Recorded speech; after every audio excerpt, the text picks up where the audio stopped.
Welcome to MR study partner. तो आज की इस वीडियो में आपको पॉलिटिकल साइंस कक्षा 11वीं की जो सिद्धांत वाली बुक है उसमें चौथा चैप्टर पढ़ाया जाएगा जिसका नाम है सामाजिक न्याय यानी सोशल जस्टिस। ये एक शॉर्ट समराइज रिवीजन है।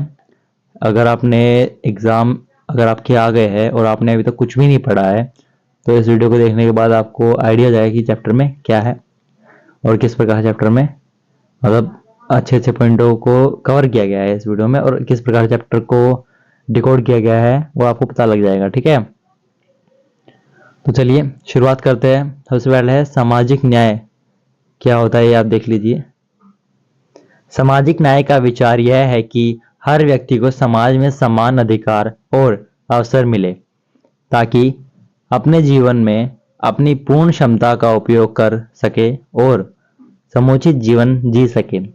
समाज में किसी भी प्रकार की असमानता, भेदभाव और अन्याय को खत्म कर सबको समान अधिकार और अवसर देने की दिशा में समाज की संरचना करनी चाहिए। सामाजिक न्याय का उद्देश्य समाज में समानता को सुनिश्चित करना और कमजोर वर्गों की मदद करना। यह केवल कानून के समक्ष समानता तक सीमित नहीं है बल्कि समाज के हर स्तर पर समान अवसरों को और अधिकारों को प्राप्त करने का अधिकार देना चाहिए। सामाजिक न्याय से आपको क्या जानने को मिला, इसमें पॉइंट में आपको बताया गया है कि जो सामाजिक न्याय है उसमें क्या है कि समाज में रहने वाला जो हर वर्ग है उसको किसी प्रकार का भेदभाव सहना ना पड़े, इसलिए उसे क्या करना चाहिए, समान अवसर और समान अधिकार मिलने चाहिए। ठीक है, और क्या है ये केवल कानून के समक्ष है जो समानता तक सीमित नहीं है बल्कि समाज के हर स्तर पर क्या हो, व्यक्ति को समान अवसर और समान अधिकारों को उसको मिलने चाहिए। ठीक है, इसमें आपको ये बताया गया है। तो चलिए आगे बढ़ते हैं। सामाजिक न्याय का महत्व क्या होता है, इसमें देखिए कि सामाजिक न्याय का क्या महत्व होता है, पॉइंट में आपको देखने को मिलेगा। सामाजिक न्याय का मुख्य उद्देश्य समाज में असमानताओं और भेदभाव को समाप्त करना है ताकि प्रत्येक व्यक्ति को समान अवसर प्राप्त हो और वह अपने जीवन के सपनों को साकार कर सके। भारत जैसे विविधता से भरपूर देश में जहां विभिन्न जातियों, धर्मों और समुदायों और भाषाओं के लोग रहते हैं, वहां सामाजिक न्याय की अवधारणा और भी महत्वपूर्ण हो जाती है। समाज में भेदभाव और असमानता के कारण उत्पन्न होने वाली समस्याओं को सुलझाने के लिए यह सिद्धांत बहुत प्रभावशाली होता है।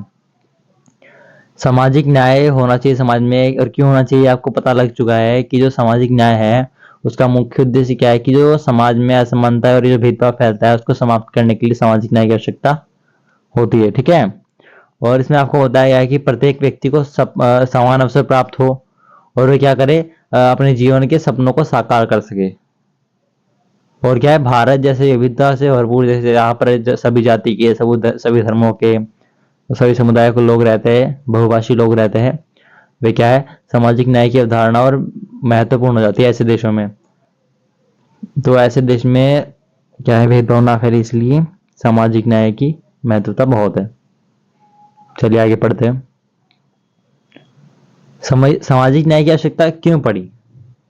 जैसे भारत जो है इस समाज में कई प्रकार की असमानताएं और भेदभाव रहे हैं, जैसे जातिवाद। समाज में जाति के आधार पर भेदभाव हुआ है जिससे कुछ जातियां सामाजिक और आर्थिक रूप से पिछड़ी हुई हैं। अब जातिवाद के चलते समाज में कई लोग इस जातिवाद के चलते क्या है, भेदभाव किया जाता है कि छोटी जाति का है, नीच जाति का है। तो उनमें क्या है, उनकी आर्थिक भावना और सामाजिक जो है रूप से वे दोनों तरफ से पिछड़ गए। ठीक है, और दूसरा है आपका लिंग भेद। जो भेदभाव है वो लिंग भेद है, यानी महिला और पुरुषों के बीच भेदभाव हमेशा से रहा है। महिलाओं को समाज में समान अधिकार मिलने में कठिनाई रही है, मतलब जो काम पुरुष कर सकता है वो महिलाएं नहीं कर सकती, मतलब ऐसा अनुमान लगाया जाता है।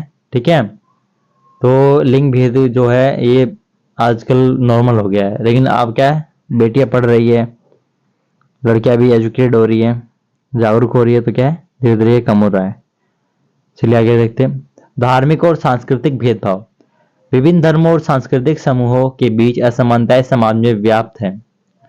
अभी जो हिंदू मुस्लिम हो गए, सिख ईसाई हो गए, क्या करते हैं, हिंदू मुस्लिम में तो स्पेशल देखा जाता है कि ये आपस में लड़ते रहते हैं, ठीक है, धर्मों को लेकर, धर्म की बातों को लेकर।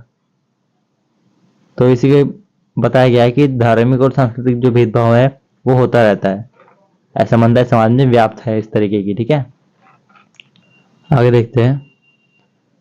सामाजिक न्याय का उद्देश्य इन सभी असमानताओं को खत्म करना है और सभी नागरिकों को समान अधिकारों का अवसर प्रदान करना है, ठीक है। ये आपका हो गया। आगे आगे पॉइंट देखिए कि भारतीय संविधान और सामाजिक न्याय, यानी भारतीय संविधान में सामाजिक न्याय को लेकर क्या क्या आर्टिकल वगैरह सब दिए गए हैं, ये आपको पता लग जाएगा इसमें। भारतीय संविधान ने समाज में समानता सुनिश्चित करने के लिए कई प्रावधान किए हैं। जैसे पहला प्रावधान देखिए, समानता का अधिकार, आर्टिकल 14 to 18, यानी धारा जो 14 है आईपीसी सेक्शन 14, उसमें क्या बताया गया है कि इसके तहत सभी नागरिकों को समान रूप से न्याय प्राप्त करने का अधिकार है, किसी भी व्यक्ति के साथ भेदभाव नहीं किया जा सकता। जो आर्टिकल 14 है उसके तहत क्या है कि सभी व्यक्तियों को समान रूप से न्याय प्राप्त करने का पूर्ण अधिकार है और किसी व्यक्ति के साथ भेदभाव किसी प्रकार का नहीं किया जा सकता। आर्टिकल 14 के तहत यह बताया गया है। आर्टिकल 15 देखिए, यानी धारा नंबर 15, इसके अंतर्गत किसी भी व्यक्ति के साथ धर्म, जाति, लिंग या जन्म स्थान के आधार पर भेदभाव नहीं किया जा सकता, ठीक है। यानी वो किसी भी धर्म का हो, किसी भी जाति का हो, या फिर कहीं भी जन्म स्थान हो उसका, उसके आधार पर उसके साथ भेदभाव नहीं किया जा सकता, ठीक है। अब आर्टिकल 17 में देखिए, इसमें बताया गया है कि धारा 17 में क्या है कि अस्पृश्य को समाप्त किया जा सकता है। जो अस्पृश्यता है, यानी दलित जो वर्ग के लोग होते हैं वो समाज में समान दर्जा उनको मिले, इसलिए जो अस्पृश्यता होती थी पहले, यानी छुआछूत की बीमारी, उसे कम किया जाए, इसको समाप्त कर दिया जाए, ठीक है। दूसरा पॉइंट क्या है, आरक्षण, रिजर्वेशन, ठीक है। आपका ये जो दूसरा पॉइंट है इसका ना आरक्षण है, ठीक है। भारत में समान सुनिश्चित करने के लिए कई प्रावधान दिए गए, उसमें से आपका दूसरा पॉइंट आरक्षण बनता है। जैसे भारतीय संविधान ने अनुसूचित जातियां जैसे एससी, अनुसूचित जनजातियां एसटी और अन्य पिछड़े वर्गों यानी ओबीसी के लिए आरक्षण की व्यवस्था की है। यह व्यवस्था शिक्षा, सरकारी नौकरियों और अन्य क्षेत्रों में इन वर्गों को समान अवसर देने के लिए बनाई गई है, ठीक है। अब क्या है, आरक्षण जनरल कैटेगरी के लिए क्या है, थोड़ा सा मुश्किल हो जाता है सरकारी नौकरी पाना, लेकिन एससी, एसटी और ओबीसी क्या है, इनके लिए काफी फिर भी आसान होता है। इनको जैसे छूट मिलती है, आरक्षण मिलता है, इनकी जो है कट ऑफ थोड़ी कम बनती है, ठीक है। इनके कारण क्या है, इनको समान अवसर मिलते हैं एक तरीके से। आगे देखिए, विशेष प्रावधान भी किए गए इनके लिए, जैसे कुछ विशेष प्रावधान किए गए हैं धाराओं के तहत। जैसे धारा नंबर 46, यह प्रावधान राज्यों यह सुनिश्चित करने का निर्देश देता है कि पिछड़े वर्गों को प्रोत्साहन मिले और उनका सामाजिक और शैक्षिक उत्थान हो। तो आर्टिकल 46 है वो क्या बताता है कि राज्यों को यह सुनिश्चित करने का निर्देश देता है कि जो उस राज्य में पिछड़े वर्ग रहते हैं उन सबको क्या मिले, सामाजिक न्याय मिले और जो शैक्षिक उत्थान है यानी शैक्षिक विकास हो उसका, ठीक है। और धारा 320 और 332 क्या कहती है कि इन धाराओं के तहत संसद और विधानसभाओं में महिलाओं और पिछड़े वर्गों के लिए आरक्षित सीटें हैं। ये जो धाराएं बताई गई है इनके तहत क्या है कि जो संसद हो गई यानी जो सरकार है उसमें क्या है, महिलाओं और पिछड़े जो वर्ग है उनके लिए सीटें आरक्षित की गई है, ठीक है। अब देखिए सामाजिक न्याय की अवधारणा में बदलाव। सामाजिक न्याय की अवधारणा में बदलाव कैसे होता है, देखिए सामाजिक न्याय की अवधारणा समय के साथ बदलती रही है। आजकल इसे केवल कानूनी समानता से परे आर्थिक, सामाजिक और सांस्कृतिक समानता की दिशा में देखा जाता है। आज का समाज इसे इस तरह से देखता है कि समाज केवल अधिकारों के प्राप्त होने तक सीमित नहीं है, बल्कि यह इस बात पर भी निर्भर करता है कि समाज के प्रत्येक वर्ग को अपनी विकास यात्रा में समान अवसर मिले। इसके लिए न केवल कानून बल्कि राज्य और समाज को मिलकर काम करने की आवश्यकता है। अब यानी सामाजिक न्याय की अवधारणा क्या कहती है कि समय के साथ साथ इसमें बहुत सारे बदलाव होते गए हैं। और आजकल ये क्या है, कानूनी समानता तक सीमित नहीं है, बल्कि इससे परे भी क्या है, आर्थिक, सामाजिक और सांस्कृतिक समानता की दिशा में भी अपने कदम बढ़ा रही है। और क्या है, आज समाज है जो इसे इस तरीके से देखता है कि समानता केवल अधिकारों से प्राप्त होने तक सीमित नहीं रहनी चाहिए, बल्कि ये बात उस पर भी निर्भर करती है कि समाज के प्रत्येक वर्ग को अपनी विकास यात्रा में समान अवसर मिले। ठीक है। तो अब देखिए कि सामाजिक न्याय की सामने जो चुनौतियां थी वो क्या क्या थी। हालांकि भारतीय संविधान ने सामाजिक न्याय की तो दिशा में कई सारे कदम उठाए, फिर भी समाज में कई सारी समस्या और चुनौतियां बनी रही है। उसका सामने भारतीय संविधान ने कैसे किया, देखिए। पहली जो चुनौती थी वो कौन सी थी? जातिवाद थी। भारत में जातिवाद की प्रथा आज भी कई जगहों पर खड़ी है। और क्या, अपनी जो जड़ें है वो जमाए हुए, ठीक है। और जाति जो है, वो जाति आधारित भेदभाव और क्या उत्पीड़न कई स्थानों पर आज भी जारी है, जिससे सामाजिक न्याय की जो प्रक्रिया है उसमें बाधा आती जा रही है, ठीक है।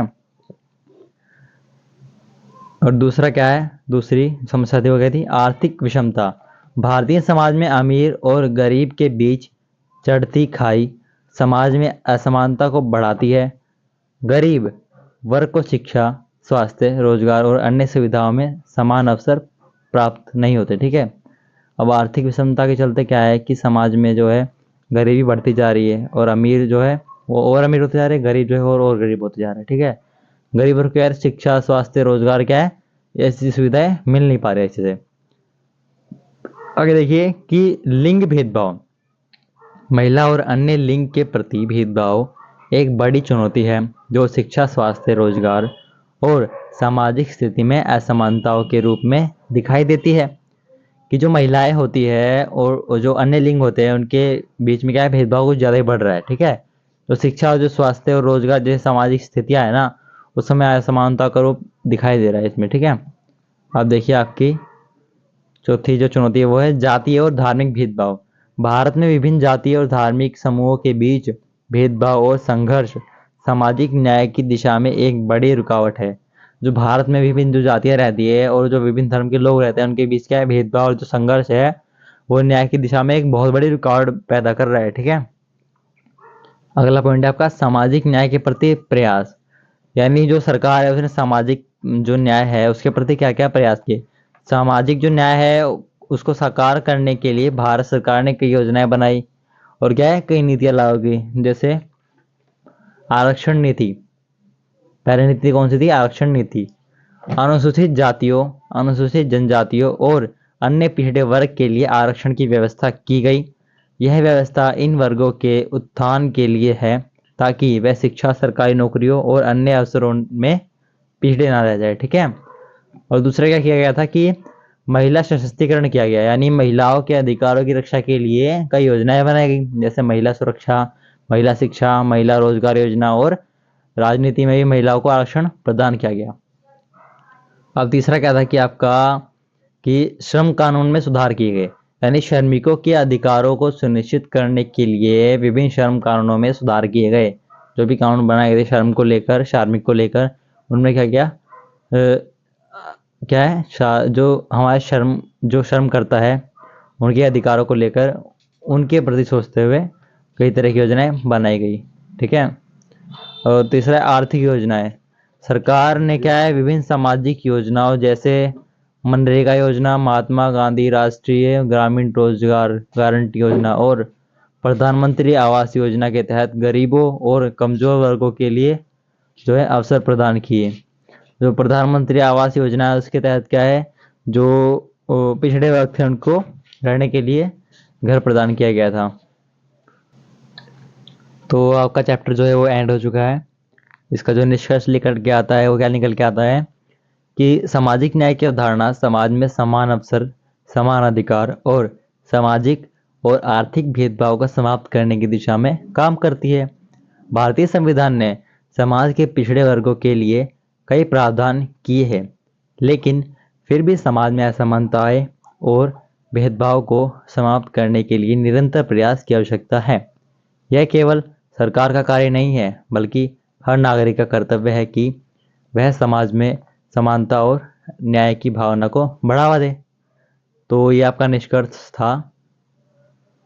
ये आपका चैप्टर एंड हो गया है। और क्या है, लास्ट में जो लाइन देख लीजिए हमारी, कि सामाजिक न्याय समाज के हर वर्ग के व्यक्ति को अपने अधिकारों का सही उपयोग करने और अपने जीवन को बेहतर बनाने के अवसर देता है, ताकि समाज में एकता और समानता का माहौल बना सके। Thank you for watching my video. Like, share and subscribe my channel for more videos.